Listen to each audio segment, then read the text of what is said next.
ഒരുപാട് വൈകിപ്പോയി മാപ്പ് പറച്ചലിനോ കുറ്റബോധത്തിനോ ഒന്നും എന്റെയോ തന്റെയോ ജീവിതത്തിൽ ഒരു മാറ്റവും വരുത്താൻ പറ്റില്ല. ചിലപ്പോ ശരിയായിരിക്കും. കഴിഞ്ഞ കുറെ വർഷങ്ങളായിട്ട് എന്റെ ജീവിതത്തിൽ ഒരു മാറ്റം ഉണ്ടായിട്ടില്ല. സ്ഥിരം വേദികൾ, സ്ഥിരം സംഘാടകർ, കൈയടിക്കുകയോ നിസ്സംഗരായി നോക്കിയിരിക്കുകയോ ചെയ്യാറുള്ള ആസ്വാദകര്. ഞാനും ജീവിതത്തിലെ മാറ്റമില്ലായ്മയായിട്ട് പൊരുത്തപ്പെട്ട് കഴിഞ്ഞു.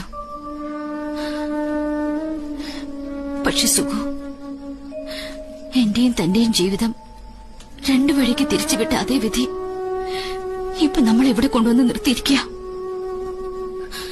അത് വെച്ച് നീട്ടുന്നത് നമ്മുടെ പഴയ സ്വപ്നങ്ങളാ. പഴയ ഉണ്ടക്കണിക്കും പൊടിമിശക്കാരനും അത് സ്വീകരിച്ചൂടെ?